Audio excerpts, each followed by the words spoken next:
Hello peeps, it's Colizai again, and today I'm going to be giving you an update on my current health after my recent announcement regarding it. I'm also now going to be transitioning videos that include my own stories into this channel since clearly the other channel ain't doing so well. So what was going on basically is that I had a procedure performed on my left ear, which is called a tympanoplasty procedure. I don't know if I pronounced it right, so bear with me. That procedure is supposed to repair my perforated eardrum, or to make it simple, repair my ear and patch a hole that was formed on my eardrum to improve my hearing. And to make short of it, I'm doing fine now, but I can't even wear headphones to seek any issues with how loud the audio is in the video, or what sneaks in there that I couldn't catch. So again, bear with me if I sound a little loud or quiet, since I currently can't hear from my left ear. Sorry, family in the background. I don't know if you heard that.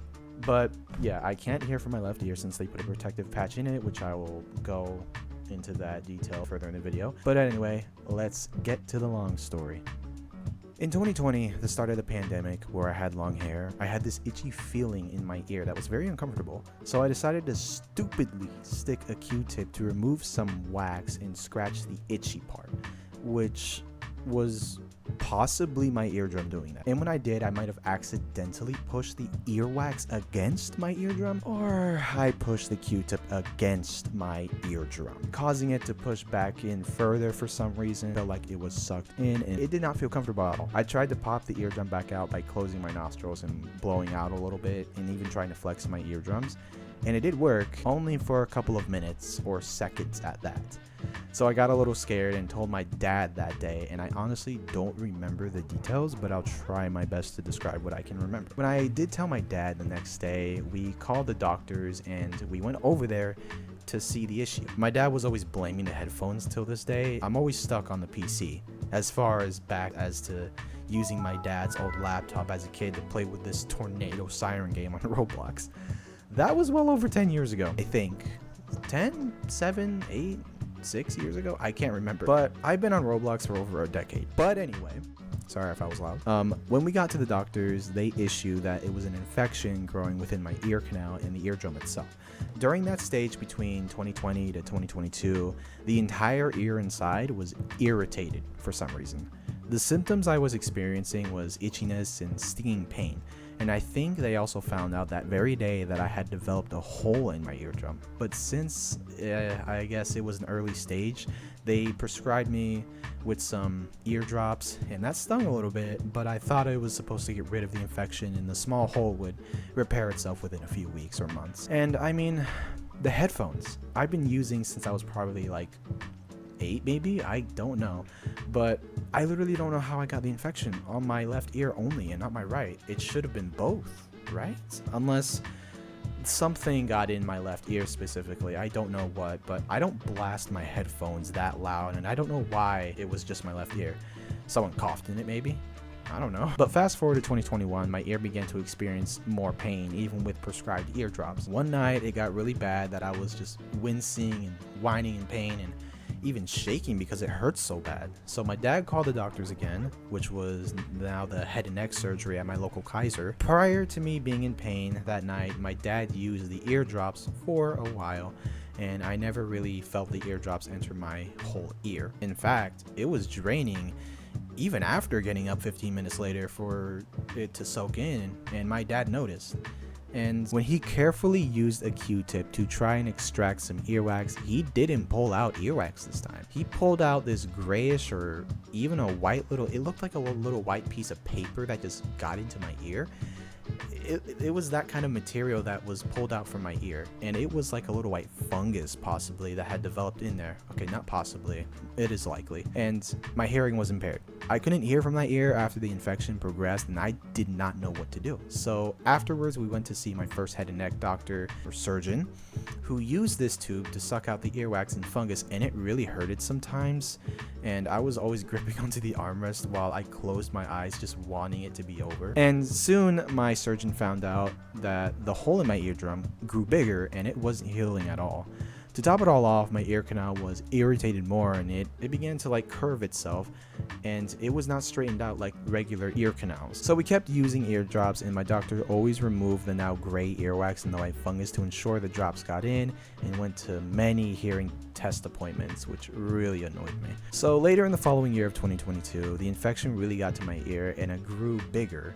in my eardrum this time. When my dad and I went to the doctors, we had this young doctor for some reason pulled out a Q-tip and stuck it inside my swollen ear canal, and it hurt bad. But I stood my ground and I just took it like a champ. It was not my surgeon, it was just like a complete different doctor. I didn't know who that was. Stuck a Q-tip in my ear and it hurt. So it was just like to get a sample to test and see what was going on. To my knowledge, I don't even remember if they actually diagnosed why the infection was there to begin with. Did I get inside an infected pool? Did someone cough in my left ear, or what happened? None of that came to our awareness. My head and neck doctor tried to use this patch to cover my eardrum. Like, it wasn't from my body, it was just like a dissolvable patch. That way it would hopefully heal over that patch and no problems would further occur, but that did not happen. So after continuously trying to fight this infection, surgery was now coming into play. My first surgeon, I'll get to why I say first, was planning to welcome in a procedure, tympanoplasty. They wanted to make an incision, a cut behind my ear, to gain access inside my ear canal to repair the eardrum. But with what patch? Were they going to use my skin or a different dissolvable patch, or what? I think it was a strong but dissolvable patch that my eardrum would heal over, because, you know, it's placed on there. So we had no choice but to agree, because I cannot live with a perforated eardrum and risk bacteria gaining access to where the eardrum was before it got infected. So it's like a wall, so I don't want anything behind that wall.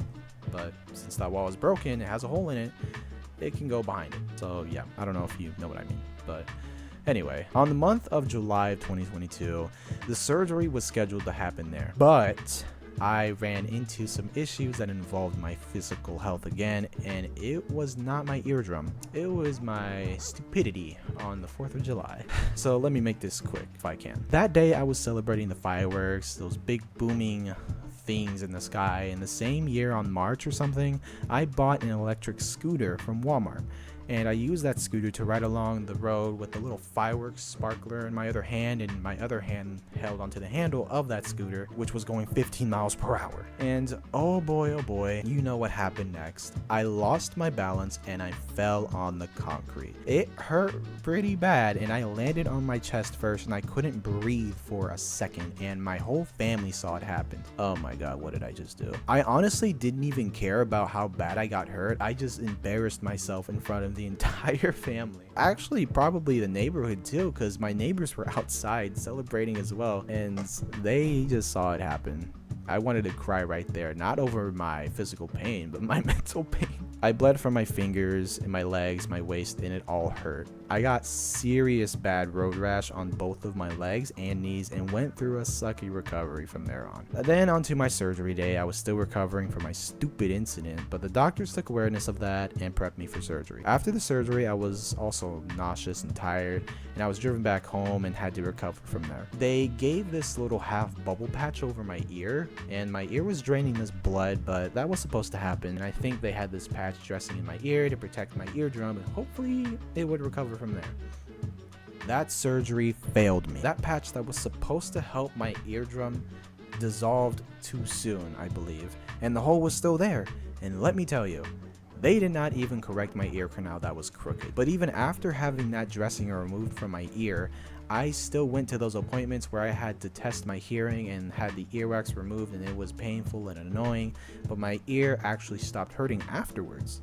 But it did come with a few stings of pain rarely when I lay on my right side to sleep, and it sometimes hurt, thinking the earwax was making contact within my eardrum and further down, and it hurt. So later in the year of 2023, basically that year was just a normal year, and my eardrum never healed because that big hole was still there, and I did hear from it when I wore headphones or if something was loud enough for me to hear from the left side, but it was still kind of muffled. I didn't get that uncomfortable feeling anymore, but my hearing was impaired because there was a hole in my eardrum.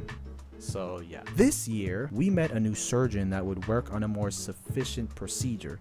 The other surgeon, who was my head and neck doctor, had either left or was assigned to a different job. My dad described that first surgeon as not more observant and didn't even correct my ear canal and was less skilled. However, my second surgeon seemed to seek more into my situation, and my dad was comfortable with her being my surgeon. She pointed out the crooked ear canal, was aware of the failure of the first procedure, took pictures inside my ear canal, now with a little camera that stung so freaking bad, and planned on using the skin on my earlobe to patch the eardrum correctly. Even my family agreed on why they didn't use the skin on me to patch the eardrum the first time. But luckily it came with this year's second surgery that seemed more comfortable and more specific to our satisfactions. So we went and agreed with this surgery. I was getting prepped with this needle that was my IV, but it was on my hand this time, the back of my palm. I never had an IV there and it did hurt, but when it was applied, I just got used to it. I mean, that happens, so yeah. I had to take some pills whilst getting prepped, and I hated the fact that I couldn't swallow the last tablet and could taste the tablet, the pill dissolving, and it was so bad, but I eventually managed. I had to gag a few times because I couldn't swallow a pill correctly. I woke up after the procedure with a sore throat and nausea again and really tired, and I think I can recall throwing up so many times. I think it also happened with my first surgery too. But going under the knife while asleep, the tympanoplasty surgery in general that I started with was my first ever surgery to my knowledge. I'm gonna have to mark that down if they give me a clipboard the next time I go for a checkup. I'm now recovering as we speak, and as I'm recording this, they basically placed another patch inside my ear to protect the eardrum for its healing process that takes around 2 months. But I get it removed in a couple of days, so hence why I said I couldn't hear from my left ear. It was uncomfortable for the first few days after the surgery, throwing up, feeling dizzy, hurting when I moved my head since the incision was there. Yeah, it kind of hurts because you're putting the strain and force under that incision. And then there was drainage from my ear and stuff like that, but if you know what it's like, then you know. I actually caught Bell's palsy during this time, and if you don't know what that is, here's an image. It's basically the nerves on one side of the face, I believe, that just weakens and you lose strength in your face muscles for a little while before it eventually comes back. To be aware of that, like the first symptoms is like a whole spasm, like a bunch of twitching on one side of the face for like a period of time. That's when you know you're gonna have Bell's palsy. I had that one night and I felt that whole spasm. It didn't hurt. I just felt a bunch of twitching, and it was before I went to bed, and I was like, what is this twitching? Is there like a whole war going inside my flesh right now? But I didn't bother until I realized after, so yeah. But I'm doing fine now. It's actually coming back. I'm basically now recovering, and hopefully I can hear from my left ear properly this time. So thanks for tuning in, and wait for another story for me to tell, and the next one might be Cars in My Family Part 2 or whatever. But anyways, thank you for listening in, and hopefully you enjoyed today's story. Bye-bye.